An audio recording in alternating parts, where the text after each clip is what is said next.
Immortals is the producers of 300, directed by Tarsem Singh, who did The Fall and The Cell way back in the day with J-Lo, before she was J-Lo.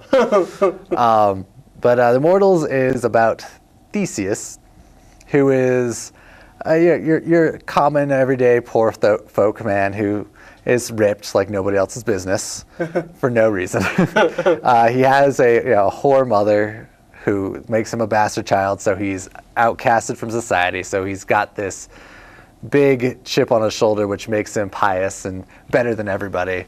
And he has a father figure who's this old man who lived in the town, who's been helping him out, teaching him to fight, teaching him the way to think, how to be a good person. And then, while he's going on, Mickey Rourke is in this other part of Greece, conquering and raping and pillaging and being the most horrible human being alive, in search of a bow when the heavens fought and the Greek gods were made and the Titans were outcasted. So you got all this Greek stuff. So we had another plot going here. We have the gods, all with their action going too. So we have three major plots, one movie. Gets a little confusing, but they try to blend it. So Mickey Rourke is, after that, special effects just take over. Yeah. So this movie is it's a C- movie, but I have to give it a B- because of the gore factor. Yeah. This is a fantastic, gory movie. It's just like 300. It's all special effects. Yeah. Everybody is way too buff, except for Mickey Rourke. It does have a lot of theatrics to it, which I like. Everybody wears all these really fantastic headdresses and masks, and there's a lot of really good drama to it. All this very, not Broadway, but thespian. It's very thespian. Yeah, very.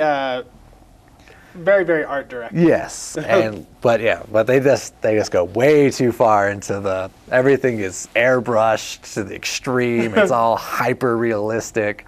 Everything gets into slow motion, but that's what we like right now. We like slow motion battles, and they have some cool slow motion battles where the gods go fast paced, so everything's slow mo and things just explode and bloody heads go everywhere. And I'm screaming with joy while that happens. Let's see here. What else was good about it?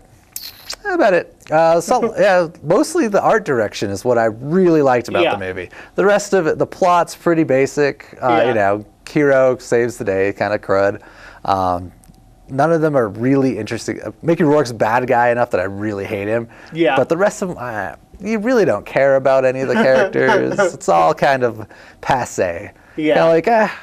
That could have just been a 30-minute special effect marathon, and I would have been happy. Agreed.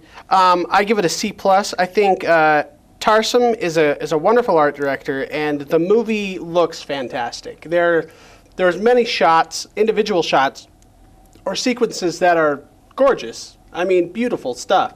You could pretty much take any frame of this movie and hang it on your wall.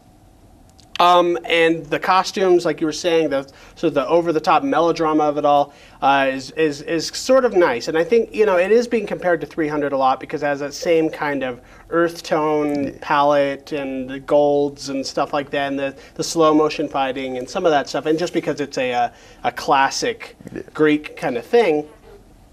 But I think it's a little bit more graceful than 300. I think it's a little bit more intellectual than 300, but not a lot more.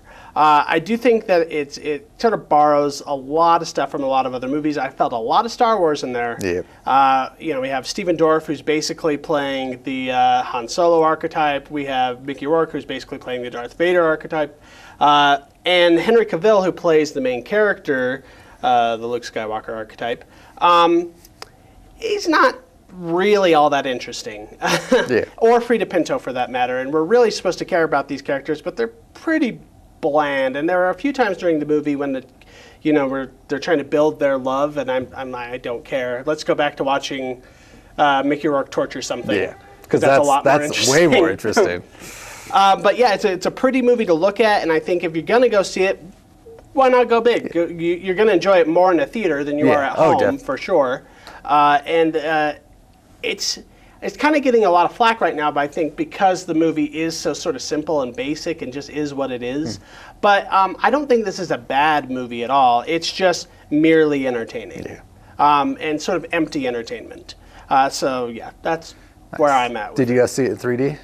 No, I saw it in 2D. I saw it in 3D. Does it make all the difference? Actually, one of the movies like Avatar, where you saw it 3D, you're like, I'm glad I saw it in 3D. Yeah. A lot of the stuff, and it's not like gimmicky where blades go around. It's just, it just makes it more involved. I don't know. Yeah, and well, the movie's so artifice laden that I would think that it would lend itself to 3D more. There's a lot of kind of sweeping, broad, overhanging shots that kind of like focus in on certain things, and there's this thing popping out in gold and red behind it. Popping out.